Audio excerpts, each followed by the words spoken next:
Hello guys! Welcome ulit dito sa aking channel and today's vlog. Isang loan app pa rin yung pag-uusapan natin. And may mga nakikita kasi ako at may mga nababasa ako na nagsasabi na okay daw ito utangan. Kaya i-check ko naman ngayon mga beshes kung dahil na nga malaki daw yung pwede nating mahiram na loan amount. Pero bago ko i-reveal sa inyo kung ano yung loan app na ito, meron muna akong good news. Kasi nga every Saturday ako ay namimili ng tatlo na mabibigyan nga po natin ng cash. And every 25th of the month, nagpapag-giveaway din po ako ng cellphone. At ang kailangan nyo lang gawin para makasali ay mag-comment.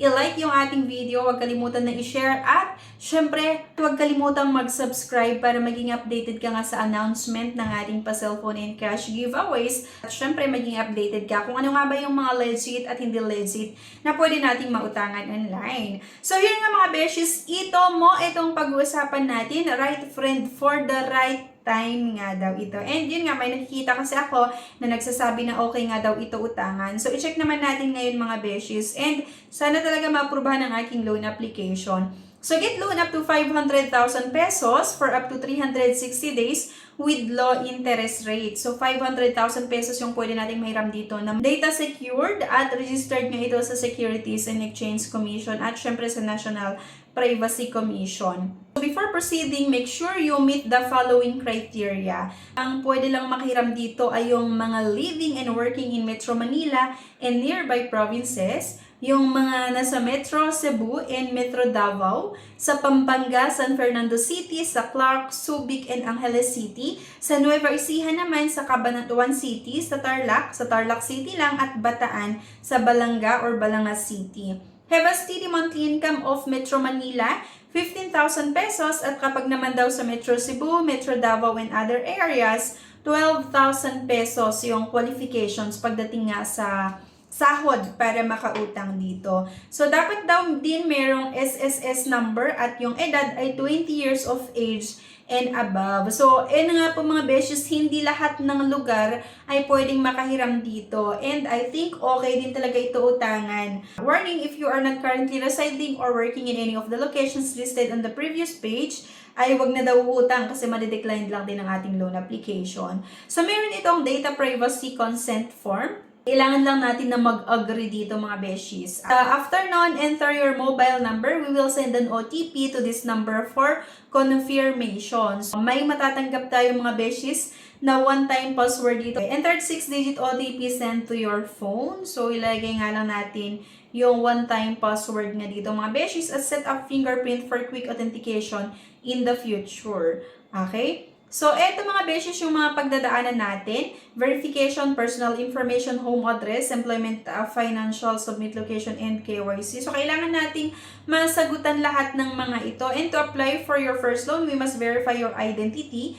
At yun, UMID ID na naman mga beshes yung pinili ko dito. Ilalagay nga natin dito yung UMID number. So, kailangan tama yung mga infos na ilalagay natin dito mga beshes. Now, ito mo to take pictures and record video. So, pipicturean nga lang natin yung ating valid government ID. Selfie with ID. So, dito naman sa selfie with ID, kailangan lang natin hawakan yung ID natin, then magsa-selfie nga lang tayo. Make sure na malinaw yung ID na i-submit nga natin at syempre same sa selfie with ID. Okay? And then, sagutan nga lang natin itong personal information like yung kompletong pangalan, yung birth date, ito ng personal information sa home address naman tayo, and then yung exact home address. Kailangan yung masagutan ito. After ng home address mga beshes, employment information. Regular ba tayo or hindi? At syempre yung previous number of jobs, lalagay nga lang natin dito. How many jobs have you previously had? At current company name. So, example nga lang itong nakikita nyo dito mga beshes ko ha. Pinalitan ko din naman dito after na maipakita ko lang sa inyo itong mga sasagutan. At province of current company, lalagyan nga lang din natin dito yung city of current company address. Occupation, ano nga ba yung trabaho natin?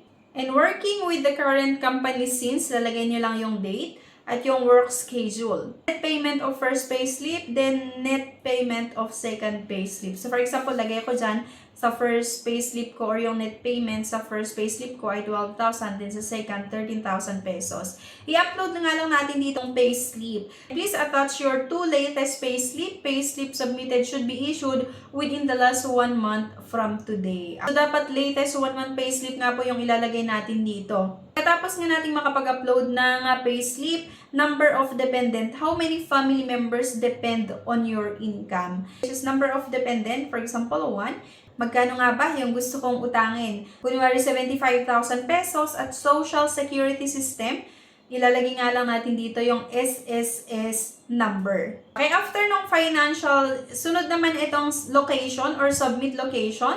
Location access permission, allow ito mo to access your location nga, office, and then residence. So after ng location, dito nga tayo sa KYC schedule. We will review your information. Thank you for letting us know. So after nun, I am voluntarily submitting true and accurate information. So our AI is calculating your score. Your application is being reviewed. It may take 12 to 24 hours. So please wait for your result. Need assistance? Pwede kayo mag-email sa contact@itomo.ph. So dito mga beshies, in process pa rin yung application ko at kailangan ko daw mag-antay hanggang 24 hours sa pag-process nga nito ng aking loan application. So gagawa na lang din ako ng part 2 sa video na ito kasi medyo mahaba na. So, mag-upload ako ng part 2 kung ano nang nangyari sa status ng aking loan application. So, while waiting nga dun sa pag-process nito ng aking loan application, pumunta ako sa Google Play Store and sinerch itong iba't ibang review sa Itomo.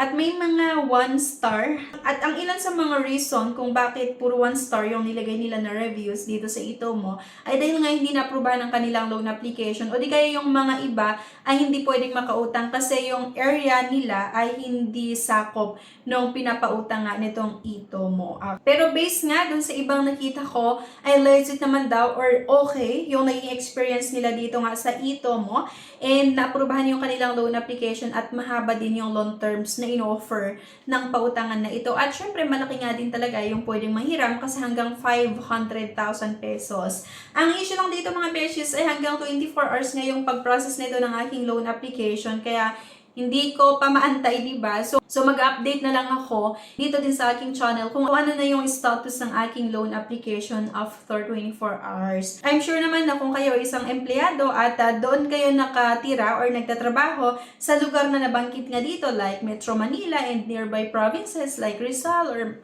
Cavite, ganyan, sa Pampanga, Batarlac, Bataan, pero pili lang din yung lugar at makikita natin yun doon yung mga lugar na sakop or lugar na pinapautang nung Itomo doon sa pag-open nyo pa lang sa kanilang app. Yun yung pambungad nila, di ba? At least hindi tayo magsayang ng oras na mag-apply at diyan pala, di ba? Hindi pala tayo pwedeng umutang kasi hindi sila nagpapautang sa lugar kung saan ka nakatira or nagtatrabaho. So yun yung isa sa maganda din dito mga beshes. And yun nga, marami din talaga yung nagsasabi at may mga ibang vloggers din nagsabi na okay, itong si Itomo. So balikan ko kayo mga beshes. Abangan nyo yung part 2 ng ating video patungkol nga sa kung ano yung status ng aking loan application. Pero para sa mga employed, kung gusto nyo na subukan, pwedeng-pwede naman. Kisa naman dun sa ibang mga loan app na 7 days lang yung ino-offer na loan terms, di ba? So, yan lang mga beshies. Anyway, thank you for watching. Please don't forget to click the subscribe button. Sana like nyo din yung video at huwag nyo kalimutan na i-share. Thank you guys at see you on my next vlog. Bye-bye!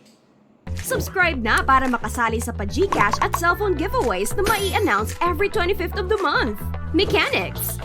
1. Find the 3 words in this video. 2. I-comment ang 3 words in order. 3. Like this video, subscribe, comment, and share. If declined sa bank and other loan apps, pwede niyong subukan yung ibang options. See the links sa description at sa comment section below. Click the link and apply. Disclaimer: try or apply at your own risk.